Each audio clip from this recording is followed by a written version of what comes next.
Qu'est-ce que la culture pour vous? Tout ce qu'on prend plaisir à apprendre par curiosité. La culture, c'est un moyen de s'instruire et de réagir dans la société, d'intervenir et de pouvoir la critiquer, donc c'est quelque chose de super important. Pour moi, c'est l'ensemble des connaissances qui caractérisent une société. Punaise, une question bizarre. La culture, c'est notre patrimoine, c'est ce qu'on vit tous les jours, la rencontre avec les autres, avec les artistes, avec nous-mêmes. Un peu de sport, un peu la tradition. Je m'intéresse pas à la culture. Tout ce qui fait un individu, moi c'est ce que je pense, et tout ce qui fait un individu, la culture d'un individu, je pense que c'est ça, donc tout ce qu'il a fait à travers sa vie, que ce soit l'école, que ce soit en dehors de l'école, tout ça, donc pour moi c'est ça la culture. La Constitution française, dans son préambule, il dit « chacun a le droit à la culture ». Et la Constitution belge, nous, on a décidé d'être un peu plus poétique. On a mis « chacun a le droit à l'épanouissement culturel et social ». C'est lié, c'est dans la même phrase, l'épanouissement culturel et social. Donc, après, il a fallu regarder ce que ça voulait dire, épanouissement culturel et social. Donc, dans les travaux préparatoires de la Constitution, il n'est pas vraiment écrit ce qu'il voulait dire par là. Tout ce qu'on sait, c'est qu'il ne voulait pas dire simplement on a juste le droit d'accéder à la culture. Alors, en quoi est-ce que ça c'est important, vous croyez? De dire on n'a pas juste le droit d'aller au musée Parce que ça regroupe les gens aussi, oui, quoi. Voilà, ça, exactement. Donc l'idée, c'était pas de faire comme on a souvent fait dans les politiques culturelles, c'est-à-dire prendre les plus pauvres par la main, les taper dans des musées où de toute façon ils comprennent rien, et débrouillez-vous tout seul devant la haute culture, entre guillemets. L'idée ici, c'est l'épanouissement. Donc l'épanouissement, c'est le développement personnel et social, donc le développement dans les liens collectifs. Est-ce que vous vous sentez épanoui culturellement? Je vais dire que ça va. Je pense que je vais pas me plaindre. Niveau culture, je vais pas me plaindre. Culturellement, d'abord je fais énormément d'activités nature. Pour moi, la nature fait partie de la culture, donc je guide énormément aussi. Et puis je lis, je m'intéresse, je vais voir des expositions. Est-ce que vous vous sentez épanoui culturellement? Oui, quand j'étais petit, je jouais à Excellence. il y a toujours une culture à deux vitesses, une culture haute, entre guillemets, une culture basse, qui sont pas... voilà. On va pas prendre non plus la culture basse, parce qu'il y a des très bons éléments aussi dans la culture basse. Est-ce que c'est pas aussi les riches qui ont voulu un peu favoriser leur culture par rapport à cette culture ce qu'on appelle un peu l'académisme, là, c'est ça, c'est de dire, on va prendre la culture élitiste et on va en faire un espèce de tronc commun que tout le monde doit avoir. Alors qu'en fait, en soi, on pourrait très bien remettre ça en question et dire tout le monde n'est pas obligé de connaître Montesquieu sur le bout des doigts. On peut aussi connaître les rappeurs de sa cité, c'est peut-être aussi bien au niveau de la qualité. Le punk et ces mouvements-là, ça pose aussi encore une autre question, c'est que parfois, et souvent, en fait, la culture a un côté contestataire, de remise en question des choses en place. Ouais, mais le rap aussi. Le rap aussi, oui, mais le c'est rap aussi. aussi. Le punk, quoi. On peut pas l'aborder Le punk est beaucoup plus contestataire, beaucoup plus c'est moins nos futurs machins, anarchistes que autre chose, tu vois. Ouais, voilà, disons que, en tout cas, les formes musicales où il y a beaucoup de contestations, le pouvoir politique va avoir difficile à les promouvoir. En plus de la question, la qualité culturelle, il y aura la question, est-ce qu'on n'est pas en train de se tirer une balle dans le pied? Musique is culture. Sport, c'est culture. Religion, c'est culture. Ça a été très critiqué, les politiques d'accès à la culture. Par exemple, Malraux, vous voyez qui c'est un ministre de la culture français qui était là en 1960, avant 1968. Et donc lui, il était très là-dedans, il était très il faut amener les pauvres à la culture, donc à ce qu'il considérait lui comme étant la culture. Donc l'Académie française. La langue française, etc. Puis il y a eu 1968, et là, les gens dans la rue ont dit non, la culture, c'est aussi nous. C'est aussi ce qu'on fait, nous, tous les jours. C'est aussi les danses folkloriques des Bretonnes. La première phase, donc accéder à la grande culture, ça s'appelait la démocratisation culturelle. Donc démocratiser la culture, donc ça veut dire la rendre accessible, la haute culture, au peuple, au bas peuple. Et puis après, on est passé à une deuxième phase qu'on a appelée la démocratie culturelle. Et là, c'est de dire la culture, c'est aussi toutes les cultures sur le même pied. Et c'est aussi permettre à chacun de participer en sachant qu'à la base, il faut un certain socle quand même pour pouvoir après s'exprimer. Est-ce que ça veut aussi dire que toute personne peut être acteur de la culture ça, c'est tout à fait ça l'idée, ouais. Donc en mai 68, quand les étudiants se sont rebellés contre Malraux et sa politique de démocratisation culturelle, c'était ça aussi l'idée. Les slogans, c'était par exemple être acteur de sa propre vie, ou pouvoir jouer son propre rôle. Donc voilà, c'est tout à fait cette idée-là. Et dans l'épanouissement culturel, il y a un peu cette idée-là, parce que l'épanouissement, c'est le développement de soi, c'est la capacité de s'exprimer et pas juste de recevoir. Salut, c'est Thomas de Coup de Pouce. Nous allons à Liège maintenant pour interviewer les frères Dardenne. Le rôle de notre AFB, c'est de rappeler le rôle de la culture et de l'art dans la société. Et donc on a ce projet sur l'épanouissement culturel, qui est plus de l'information et de la sensibilisation sur l'existence de cet article 23. Et donc les frères Dardenne sont les parrains de ce projet, si tu veux. Comment est-ce que vous voyez le droit à l'épanouissement culturel? Comment est-ce que vous Pour vous, d'abord, qu'est-ce que le droit à l'épanouissement culturel? Un droit fondamental, c'est le droit à l'éducation, le droit à la participation culturelle. Comment est-ce que vous verriez une démocratie culturelle régner? On est quand même dans une société démocratique. Donc on peut quand même souhaiter néanmoins que la culture soit partagée par les biens culturels, comme on dit, soient partagés par un plus grand nombre. Et je pense que la culture est un atout très très important pour pouvoir se construire soi-même, pour pouvoir regarder le monde, pouvoir partager les choses avec d'autres et améliorer nos démocraties et faire en sorte que la démocratie économique existe aussi. La phrase de Médine qui est « Attention, le savoir est une arme ». Ah oui, c'est sûr. Oui, c'est sûr. Ouais. Donc alors, ça se réfère pour moi, ça se réfère à deux droits. C'est le droit à l'école et le droit à la culture combinés. Ils sont très liés. Ils sont très très liés, oui. D'ailleurs, c'est les 23, 24 de la Constitution. On sent que là, il y a quelque chose.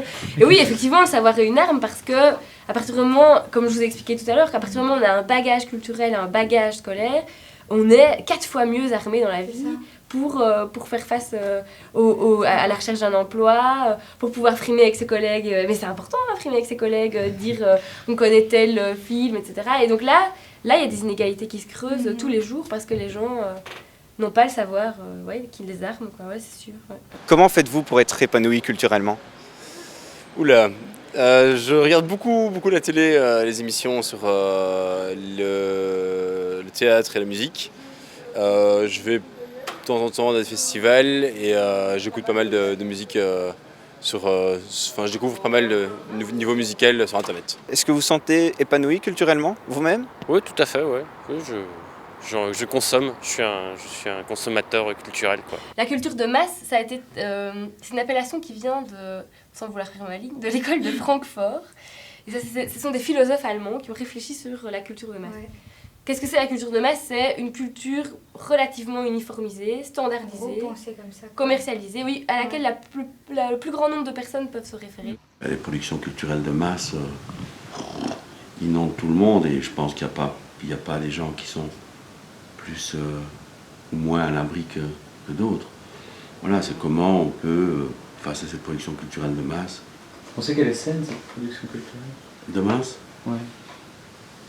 J'ai pas l'impression, non, je pense que... Mais enfin, elle est là, on peut pas la nier, c'est là. Et il y a des choses intéressantes dedans. Ben, le problème, c'est que ça unifie un peu tout et que ça devient surtout une culture de...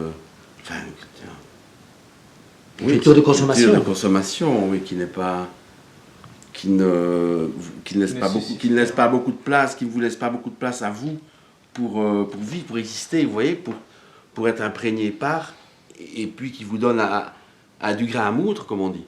Ouais, c'est des trucs un peu bam, bam, bam, bam, comme ça, pour des réactions immédiates, sans mémoire, et après ça, et après ça, et après ça, et après ça. Donc c'est là que c'est pas bien, et je pense que nous sommes plus ou moins tous face à ça dans la même situation, et que cette production culturelle de masse a fait disparaître ce qui... et puis la société aussi a bougé, ce que par exemple vous pouvez appeler la culture ouvrière, qui aujourd'hui, vu que la classe ouvrière est moins importante que ce qu'elle était il y a 30, il y a 40 ou 50 ans, il y avait ce qu'on appelait la culture ouvrière, une série de valeurs qui étaient partagées par des gens, il y avait des lieux de rencontre, tout ça c'est un petit peu disloqué. Et la culture de masse a pris par exemple le dessus de la nuit. Et c'est pour ça que l'éducation permanente, entre autres, a un rôle formidable de pouvoir proposer à chacun autre chose que cette production culturelle de masse. Good culture, not good. Good. Good. La culture, quel que soit le milieu auquel vous appartenez, c'est aussi un mouvement que doit faire celui qui serait cultivable, si je puis dire, qui pourrait devenir quelqu'un qui effectivement participe à la vie culturelle. Parce qu'on ne va pas lui apporter comme ça à manger. Non, ça c'est pas vrai. Non, ça, c'est et impossible. donc, il faut que chez lui il y ait ce désir de connaître, de savoir, de comprendre ce qui se passe, pourquoi, comment, et de s'intéresser. Et ça, je pense que ça se fait à travers l'éducation, je dirais, je sais pas moi, des 12 premières années. C'est au départ. Parce que même à supposer que le milieu familial ne soit pas propice pour aller chercher, voir un film autre que celui dont tout le monde parle et qui passe à la télé, qu'il faut voir aussi. On parle avec ses copains, ses copines et tout, mais pour aller voir d'autres choses qui, normalement, ne font pas partie de votre monde culturel à cause de la famille qui est la vôtre, je crois qu'il y a l'école qui peut jouer un grand rôle, un très grand rôle. On devrait plus nous mener à agir au niveau culturel. Parce que dans les écoles, on agit au niveau scolaire, mais alors on parle de sensibilisation à l'écologie, à des trucs comme ça, mais à côté de ça, au niveau culturel, on voit rien. Et là, à l'école, et c'est même pas reconnu d'un point de vue social, dans son environnement social. Si jamais on veut s'orienter vers une carrière plus artistique et tout ça, ça ne sera pas reconnu. Et il est là aussi, je pense, l'épanouissement culturel. Oui, c'est sûr. L'épanouissement culturel, ça a été rappelé, même dans les travaux préparatoires, là on peut lire très clairement, ils ont dit l'épanouissement culturel, c'est avant tout à l'école. Et là, il y a une grosse contradiction, parce qu'on a la Constitution qui proclame ce droit-là, et on a l'école qui, de plus en plus, va minimiser l'importance de la culture. Je pense qu'à côté des matières importantes, de l'écriture, de la lecture, des mathématiques, de l'histoire qu'il faut absolument étudier aussi, je pense que l'ouverture, et je ne dis pas ça parce qu'on fait du cinéma, mais je pense qu'aller voir des films, et ça je l'ai vu à la Cinémathèque avec les écoles de la région de Bruxelles, les 50 écoles qui sont venues, ils ont 10 ans, 12 ans, les mômes qui viennent voir ça, ils n'ont jamais vu certains films, mais c'est Nosferatu de Murnau, c'est certains Charlie Chaplin, ils en ont vu un ou deux comme ça, mais c'est des temps modernes, c'est des grands films, c'est les 400 coups de Truffaut, mais ils voient ça, et ça ne passe pas là, quel que soit le milieu d'où ils viennent. Ça va là.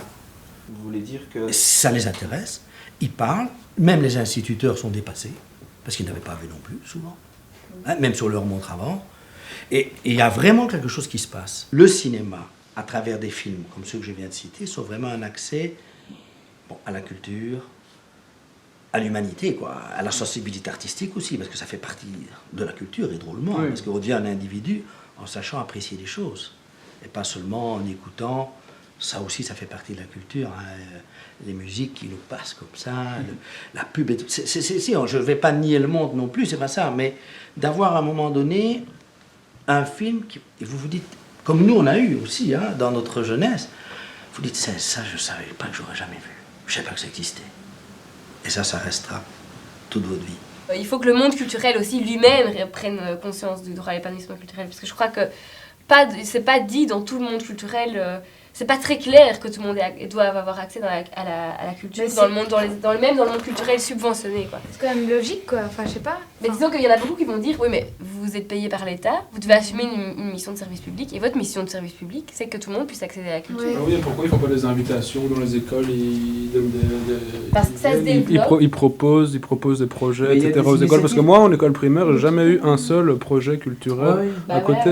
Mais comme ça, par exemple, attaquer à la racine, pour moi c'est une des choses les plus essentielles, c'est d'aller dans les écoles et de proposer des projets. Et ça se fait pas. Mais oui, parce que peut-être aussi qu'il y a un manque de la part des acteurs culturels eux-mêmes, donc des institutions, de se dire, mais en fait j'ai une mission, et ma mission c'est d'aller vers les jeunes, de donner à tous la possibilité d'accéder et de participer. En conclusion pour cette émission, je voudrais dire que qu'en Belgique il y a encore quand même beaucoup de choses à faire pour une plus grande accessibilité et pour que la démocratie culturelle règne. On en a parlé tout à l'heure. Et donc je pense que ce serait important que tout le monde puisse s'exprimer librement, et surtout que tout le monde puisse s'exprimer librement, ça on a, mais que tout le monde puisse s'exprimer librement et qu'il soit entendu. Je pense que c'est ça le principal. Donc voilà, tchuss.